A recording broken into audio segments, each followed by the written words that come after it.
perpetrate, cause this 38 will be designated for all those who hate it like it's just me, man. I'm contemplating. Your moves, you lose, now your hot you gave me. New moves, more dudes, now the top you made me. Same rules, new crews, now the fudge you made me. Hey, what's going on, guys, and welcome back. I'm Van, and we are all the LFR family.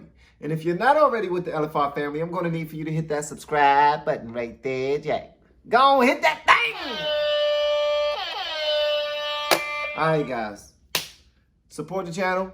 Click play, click like, click subscribe, click all that stuff. Just get the clicking. Just click shit. Just click stuff. Alright, guys. We're about to check out some Daniel Tosh, and the name of this bit is called People Pleaser.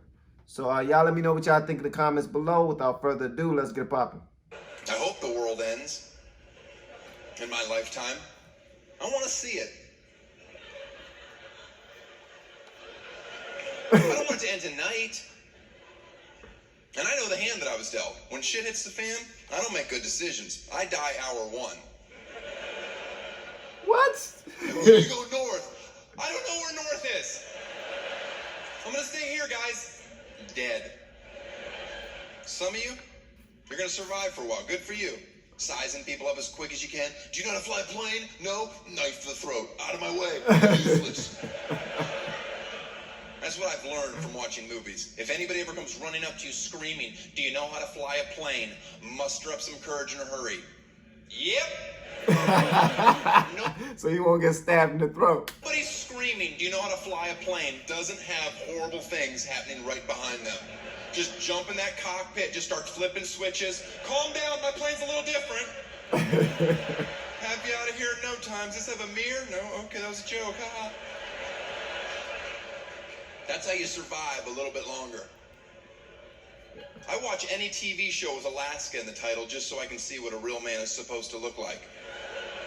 Or Bear Grylls, I love him. A British Green Beret. Survival tactics while we sit on the couch and snack. Come on, who's that show for? I can rule out half the planet. I don't know a woman that can do one pull-up, let alone climb a vine up a waterfall to eat a bat. Yeah, heads up, ladies. You're gonna die at the bottom. I'm going up there to eat bat. Do you know how to eat a bat? Not after the coronavirus. Don't be talking about goddamn eating no bats, man.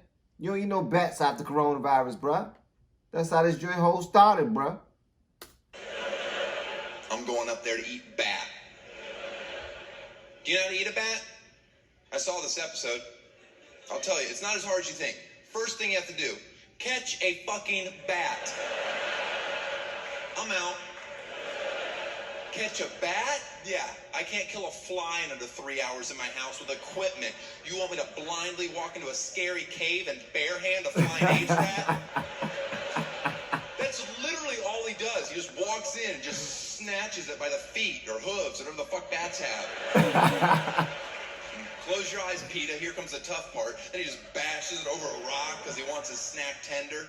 Meanwhile, his camera crew's just laughing, eating Luna bars. Like, what the fuck is wrong with him? Doesn't this stinky Brit realize American reality television is fake? We can pause the camera and put granola and pudding down and be like, you have to eat your bat to survive. He's chewing on a real bat. He's like, oh, this could be a poisonous bat. The fuck did you just say? It's 11:30 at night. I'm trying to go to bed. Now I have to get up and Google what bats are edible. If there's a faint yellow diamond under the left eye, be wary.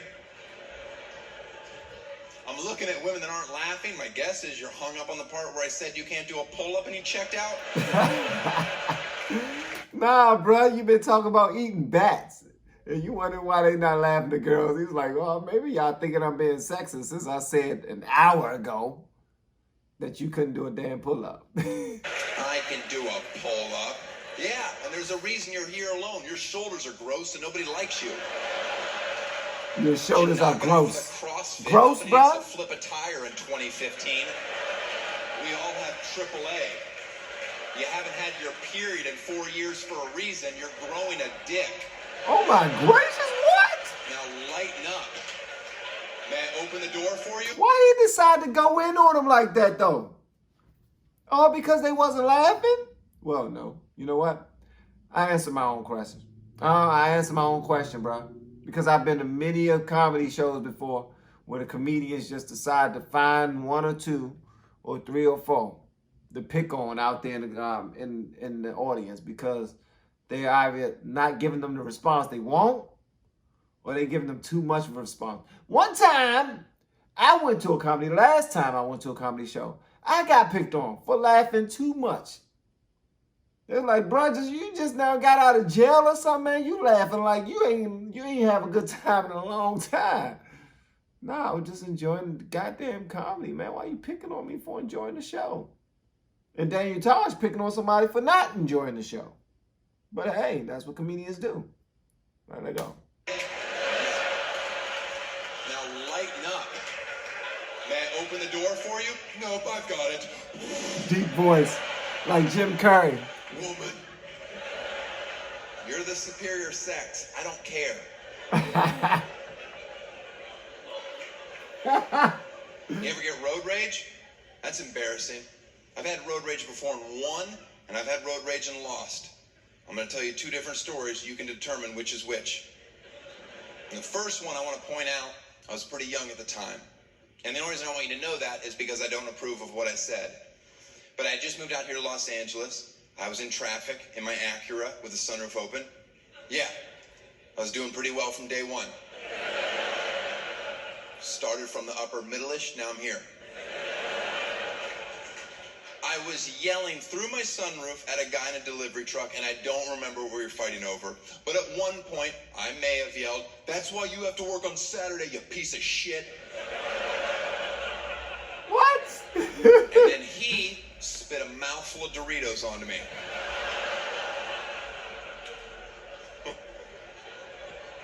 So I lost. So I lost. If a man spits a mouthful of Doritos on your face, you have two options. You can, one, get a machete and murder everyone in his family. Or two, you can close your sunroof because that psycho is not bluffing. I had chewed up Dorito on my lip. I can still feel it right now. Oh, that's nasty as hell, bruh. Ugh. That's nasty. Chewed up Dorito from somebody else's mouth on your lip? That's nasty, bruh. It's nasty, bruh. I had chewed up Dorito on my lip. I can still feel it right now. I didn't have any napkins in my glove compartment. That was over 15 years ago. You think there's napkins in my glove compartment today? You're goddamn right there is. Every time I go to a restaurant, I take a big fuck you to the environment stack. And they're like, "Hey, don't take so many napkins." I'm like, I had chewed up Dorito from another man on my face.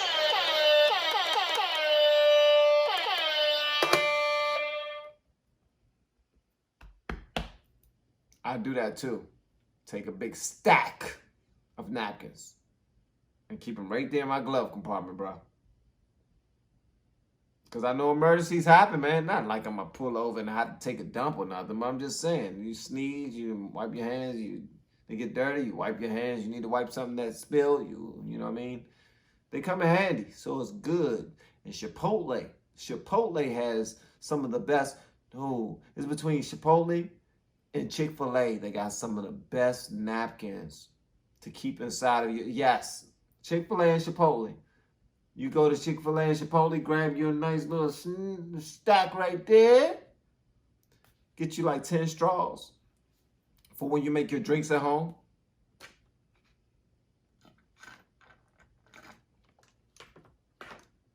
Keep them inside your glove compartment, man. I'm trying to tell you. I just now taught you something. So many napkins. I'm like, I had chewed up Dorito from another man on my face. On his face. Now, that's nasty. There's a time more recently that I had road rage. I think I handled things a little more maturely. Again, I was in Los Angeles. I was on the 10 freeway eastbound, middle lane. Don't know what that says about my personality, but that's where you'll find me. I'm not an aggressive driver. Drive a station wagon. I was doing nothing wrong. I saw a car changing lanes, driving like a maniac, cutting people off. He was coming toward me. He wanted me to get out of the way. I chose not to. I'm like, fuck it, slam into me. He didn't, but he got on my bumper, and he was irritating. He was flipping me off. I noticed he has a wedding ring on, and his wife's in the front seat. And at that moment, I got real confident. because I'm like, there's no way you're going to go to the level of crazy that I'm about to. Not with your wife sitting next to you. Like, at some point, she's going to have to be the voice of reason. Like, stop it, Philip. Just drive. I'm scared. So I got real brave, right? I'm flipping them off. I'm brake checking. I'm putting the windshield wiper fluid on. Like, is that your move? Yeah. Very passive aggressive. I cleared my calendar. I'm doing nothing for the rest of my life except irritating this asshole behind me.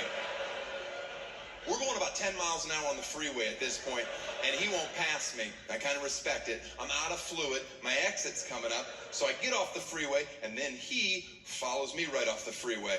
And at that moment, the real Daniel came crashing back, where I'm like, oh, shit.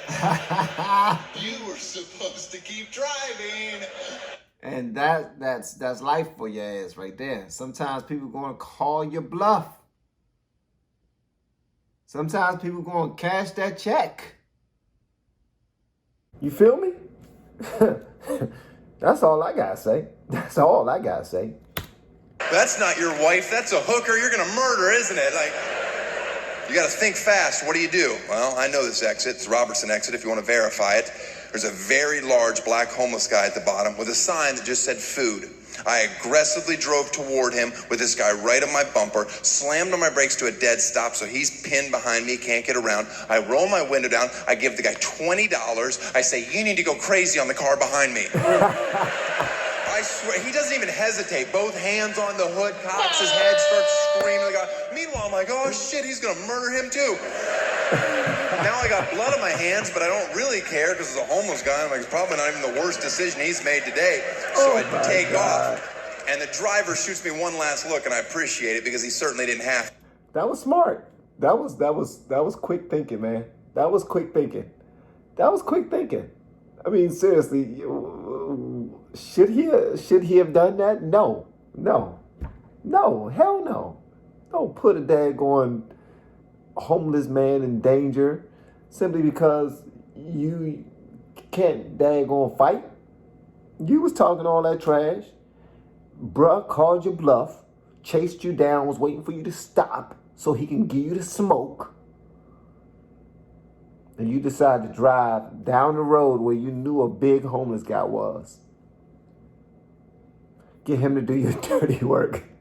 Run to the car and say, I'm crazy.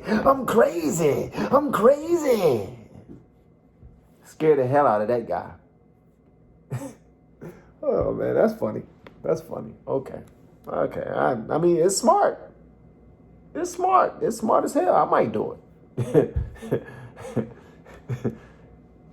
But I don't really care because it's a homeless guy. I'm like, it's probably not even the worst decision he's made today. So I take off, and the driver shoots me one last look, and I appreciate it because he certainly didn't have to. But he gave me the, you won. And I've never felt better about anything I've ever done in my entire life. You know, for the rest of his life, every time he gets in the car with his wife, she's going to be like, you remember the one time with the homeless guy? Maybe I should drive. That's all I'm saying, hothead. So remember that next time you lose your cool behind the wheel. Calm down. Find a homeless person. Pay them to do it for you. Way safer, and you feel good about yourself. And the only part of that story I embellished even the slightest bit was the amount of money that I gave him. Because if you think I'm giving out 20s, you're fucking crazier than he was. Thank you very much. Good night. He saved your ass, bruh. That's the least you can do is give him more than give him 100. He saved your ass. Talking about you, if you think I gave him more than 20 and you crazy. Come on, bruh. That dude saved your ass, man. Pay that man. You know what could have happened after he ran up on that dude's car talking about, I'm crazy. Banging on his hood and his daggone, in his roof of his car. Banging on the window, I'm crazy. He could have got shot.